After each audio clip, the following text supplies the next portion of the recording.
Assalamualaikum warahmatullahi wabarakatuh. Selamat siang, selamat sore, selamat malam, atau mungkin selamat pagi ya. Sesuai dengan jam jam atau waktu yang kalian saat buka video ini. Nah, pelajaran kita kali ini kita akan coba mempelajari tentang sistem pengapian di kendaraan, terutama di mobil. Walaupun nanti mungkin kita juga akan sedikit menyinggung tentang sistem pengapian di sepeda motor. Nah, kali ini kita akan coba melakukan identifikasi komponen sistem pengapian baterai yang konvensional ya. Sementara ini kita akan mempelajari yang konvensional. Nah, tujuan pembelajarannya diharapkan kalian dapat nanti menjelaskan kegunaan sistem pengapian baterai konvensional. Kemudian yang kedua, kalian diharapkan bisa menyebutkan komponen-komponen sistem pengapian baterai konvensional. Kemudian tujuan lainnya adalah bisa menjelaskan cara kerja komponen-komponen sistem pengapian baterai konvensional. Kemudian yang keempat itu adalah dapat menjelaskan sistem pengapian. Kemudian yang kelima adalah dapat menjelaskan nama komponen, cara kerja advance centrifugal, kemudian juga dapat menjelaskan nama komponen cara kerja advance vacuum. Nah, sebagai pendahuluan ya. Nah, di sini kita bisa lihat ini contohnya di motor diesel. Kalau di motor diesel itu udara dikompresikan dengan tekanan kompresi sekitar 20 sampai 40 bar ya. Dengan kompresi yang sekian tinggi, maka temperatur itu harusnya di dalam ruang silinder itu akan naik menjadi 700 sampai 900 derajat Celcius. Bahan bakar yang disemprotkan ke dalam ruang bakar itu akan langsung terjadi penyalaan atau dia akan terjadi self burning atau terbakar dengan sendirinya. Itu kalau motor diesel. Nah, kita bisa lihat di sini. Ini injektor, kemudian di sini ada udara ya, udara yang dimampatkan. Ketika dimampatkan antara 20 sampai 40 bar itu nanti dia udara yang bahan bakar yang disemprotkan tadi itu akan terjadi ledakan karena panasnya ruang bahan bakar. Nah, pada motor listrik, kita bisa lihat pada motor listrik yang dimasukkan ke ruang bakar itu bukan bahan bakarnya, tapi yang dimasukkan adalah campuran udara dan bahan bakar yang dikompresikan dengan tekanan kompresi 8 sampai 13 bar. Nah, kalau tadi diesel itu 20 sampai 40 bar, maka kalau motor bensin itu hanya 8 sampai 13 bar saja. Nah, dengan kompresi yang sekian itu maka temperaturnya naik 400 sampai 600 derajat Celcius. Beda dengan yang ini, yang diesel. Diesel itu 700 sampai 900. Nah, perbedaan suhu ini, suhu dalam ruang silinder ya, itu akan menjadikan bahan bakar itu tidak bisa terbakar dengan sendirinya. Beda dengan yang di motor diesel. Sehingga apa? Di dalam ruang silinder perlu komponen yang digunakan untuk memercikan bunga api.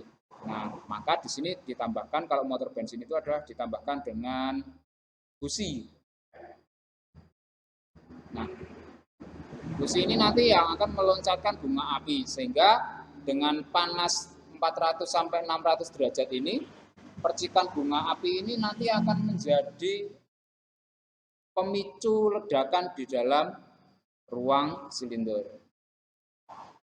Sistem pengapian konvensional sendiri pada bensin ada dua macam ya. Yang pertama ada sistem pengapian baterai, yang kedua adalah sistem pengapian magnet. Nah, kita bisa lihat di sini sistem pengapian baterai.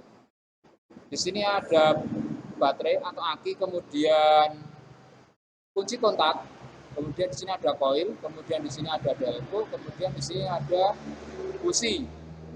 Jumlah busi itu nanti akan menyesuaikan dengan jumlah silinder yang digunakan oleh mesin. Kemudian untuk yang sistem pengapian magnet, Di sini ada magnet, magnet ini berputar. Kemudian di sini ada spool. Nah, jika magnet ini berputar, maka spool ini nanti akan membangkitkan energi listrik. Nah, energi listrik ini nanti akan diatur masuknya ke coil oleh semacam CDI kalau di motor ya. Kalau di motor zaman dulu juga ada yang menggunakan batina. Nah, kemudian berikutnya adalah cara menaikkan tegangan. Kita tahu aki itu tegangannya berapa? Berapa ini? 12 volt ya. Tegangan aki itu 12 volt. Padahal agar di busi itu terjadi loncatan bunga api, tegangan yang harus dikeluarkan oleh busi itu tegangannya antara 5.000 sampai 25.000 volt. Tegangan baterai 12 volt dinaikkan menjadi tegangan tinggi 5.000 sampai 25.000 volt dengan menggunakan apa? Menggunakan coil atau trafo. Nah, ini coil. Ini konsepnya ya, ini konsepnya. Konsep dari trafonya. Nah, caranya sekali lagi bagaimana cara menaikkannya? Menggunakan coil. Nah, dasar transformasi tegangannya sendiri seperti ini. Transformasi tegangan berdasarkan prinsip induksi magnetis. Jadi kita tahu ya, kita pernah dulu di SMP mungkin, SMP atau SD mungkin ya malahan ya. Jadi kalau kita punya misalnya logam paku ya, paku itu kita kasih lilitan seperti ini. Kemudian di sini ada magnet. Nah, magnet ini kita gerak-gerakkan di antara lilitan, maka ujung kedua lilitan tadi itu akan timbul tegangan. Itu konsep pembangkitan energi listriknya. Jika magnet digerakkan dekat kumparan, maka terjadi perubahan medan magnet. Kemudian timbul juga tegangan listrik. Tegangan tersebut disebut dengan tegangan induksi. Nah, ini salah satu dasar mengapa coil itu bisa menaikkan tegangan dari 12 volt menjadi 5.000 sampai 25.000 volt. Nah, transformasinya sendiri seperti ini. Nah, yang pertama di besi ini ya, besi ini itu kita kasih lilitan. Misalnya anggap saja ini 100. Kemudian yang sebelah kanan ini kita isikan atau kita lilitkan logam sebanyak 200. Nah, kalau di sini dikasih tegangan misalnya 12 volt atau misalnya sebagai contoh misalnya 2 volt, maka di sini dengan catatan ini harus AC ya. Maka di sini di lilitan sekunder ujungnya itu kalau kita ukur maka tegangannya harusnya dia adalah 4 volt. Kalau inputnya 2 volt, dia tegangannya menjadi 4 volt. Kok bisa naik? Ya karena tadi perbedaan lilitan yang primer ini 100, yang sekunder 200. Maka dia di sini terjadi induksi. Terjadi transmisi tegangan. Nah, sehingga tegangan yang di sekunder nanti akan menjadi 4 volt. Nah, begitu juga bisa kita lihat di trafo-trafo inverter ya. Inverter dari 12 volt ke 220 itu tergantung perbandingan lilitan yang ada di trafo ini. Nah, jika sambungan primer trafo dihubungkan dengan arus bolak-balik, maka ada perubahan arus listrik. Pada sekunder ya, terjadi perubahan medan magnet. Nah, ini terjadi pada besinya. Kemudian terjadi tegangan induksi yang menjadikan lampu menyala. Jadi kalau ini ada arus, dikasih arus bolak-balik, maka di sini akan terjadi induksi sehingga apa lilitannya ini, di ujungnya lilitan ini nanti akan terjadi atau timbul arus listrik. Kemudian perbandingan tegangannya. Perbandingan tegangan sebanding dengan perbandingan jumlah lilitan. Seperti yang saya sampaikan tadi, perbandingan ini kalau lilitannya misalnya sini 100, sini 200, maka nanti tegangannya akan ada di sekitar 2 kalinya sesuai perbandingan jumlah lilitan yang ada di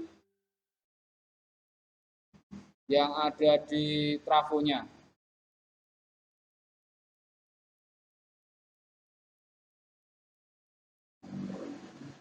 Kemudian berikutnya adalah transformasi dengan arus arah. Bagaimana jika trafo itu diberi arus arah? Nah, kita bisa, contohnya gambar di samping ya. Kalau kita lihat gambar di samping ini, maka ini ya, di sini ada besi, di sini ada lilitan, kemudian di sini arusnya adalah arus DC. Contohnya dari aki. Nah, kemudian di lilitan sekundernya itu misalnya kita putar yang tadi ya dengan perbandingan yang sama, misalnya di sini 100, primernya 100, sekundernya 200, kita kasih lilitan, kita kasih tegangan. Nah, bagaimana jika trafo diberi arus searah? Kita bisa lihat di sini trafo tidak dapat berfungsi dengan arus searah. Kenapa? 1, arusnya tetap. Yang kedua, tidak terjadi perubahan medan magnet atau tidak terjadi induksi. Ini kalau arusnya arus arah, misalnya yang dari aki atau baterai. Nah, seperti itu. Jadi kalau arusnya yang diberikan pada kumparan primer ini adalah arus arah, sekali lagi tidak akan terjadi induksi. Yang terjadi adalah ini medan magnetnya yang terjadi, itu yang terjadi. Nah, terus bagaimana agar menjadi perubahan medan magnet? Agar terjadi perubahan medan magnet, maka di sini di antara aki dengan koil itu diberikan saklar sambungan primer. Kita bisa lihat di sini, jika saklar dibuka atau ditutup, on atau off, maka arus primer akan terputus. Nah, di situ dengan arus terputusnya tadi itu kan ada kalau kita kembali ke arus, konsep arus ya, bolak-balik itu kan dia terjadi gelombang, misalnya seperti ini. Ini simbol arus AC. Sebentar, loadingnya lemot. Nah, kita bisa lihat di sini. Ini simbol ini ya, yang ini ya. Nah,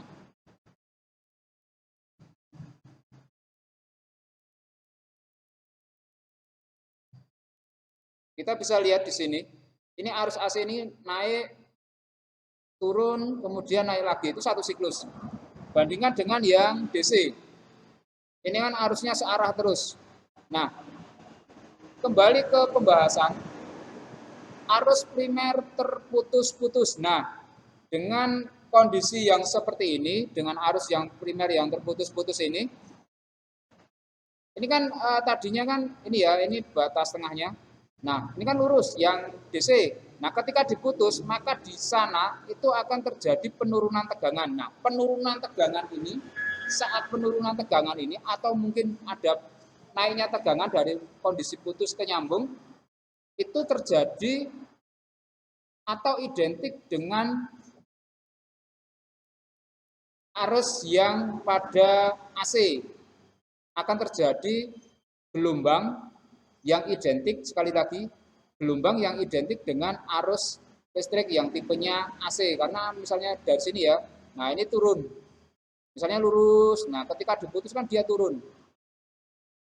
Nah, langsung nol. Nah, itu kan terjadi perubahan tegangan. Nah, perubahan tegangan ini yang bisa digunakan untuk menginduksikan arus listrik agar pada lilitan sekunder itu terjadi perubahan tegangan. Nah, itu mengapa koil baru bisa menaikkan tegangan kalau saat platinanya mungkin diputus atau saat nyambung. Nah, saat yang bersamaan juga pada inti besi ini ada perubahan medan magnet atau terjadi induksi. Nah, itu adalah dasar koil bisa menaikkan tegangan. Bagian-bagian sistem pengapian sendiri, yang pertama adalah baterai. Fungsinya apa atau kegunaannya apa? Sebagai penyedia atau sumber arus listrik. Ini aki ya, aki. Aki atau baterai kegunaannya sekali lagi sebagai penyedia atau sumber arus listrik. Berikutnya adalah kunci kontak. Kunci kontak kegunaannya adalah menghubungkan dan memutuskan arus listrik dari baterai ke sirkuit. Sirkuit primer terutama koil primer pada koil.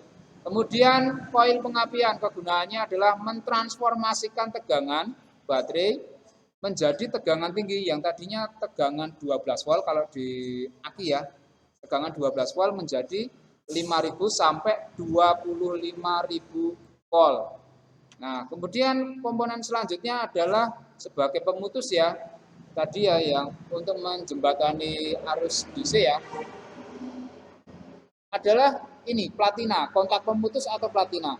Kegunaannya adalah menghubungkan dan memutuskan arus primer agar terjadi induksi tegangan tinggi pada sirkuit sekunder sistem pengapian. Nah, ini bentuknya seperti ini. Ini gambar ya. Bisa kita lihat di sini platina. Platina, kontak pemutus atau platina. Nah, ini contoh platina. Ini ada di Honda ya. Ini Honda 90. Nah, kita coba mobil platina Kijang misalnya. Kita bisa lihat, nah ini kontak pemutus bentuknya seperti ini. Ini juga platina. Ini contoh lain platina. Zebra misalnya. Cherry ya misalnya ya, cherry. Nah, ini contoh platina yang digunakan cherry. Tapi secara prinsip platina ini atau kontak pemutus ini konsepnya adalah sama. Kita mau menggunakan mobil apapun nanti dia konsepnya sama saja. Berikutnya adalah distributor. Kita bisa lihat distributor bentuknya seperti ini. Nah, kegunaannya untuk apa? Kegunaannya adalah membagi dan menyalurkan arus tegangan tinggi ke setiap busi sesuai dengan urutan pengapian. Kemudian berikutnya adalah ini. Kita bisa lihat di sini ada busi. Kegunaannya adalah meloncatkan bunga api listrik ya. Bunga api listrik di antara kedua elektroda busi di dalam ruang bakar sehingga terjadi pembakaran di dalam ruang silinder. Nah, saya kira pelajaran kali ini cukup. Nah, nanti saya harap kalian membuat rangkuman yang bisa isikan di Google Form yang nanti akan saya bagikan. Kalau ada pertanyaan, jangan ragu silakan untuk komen di kolom komentar baik di Google Classroom maupun di link video YouTube ini. Atau kalau sungkan di komentar bisa juga ke Jafri ke WA saya yang ada di Google Class atau di WA ya, grup WA. Saya kira itu dulu. Tetap jaga protokol kesehatan, pakai masker, cuci tangan, jaga jarak. Sekian, wassalamualaikum warahmatullahi wabarakatuh.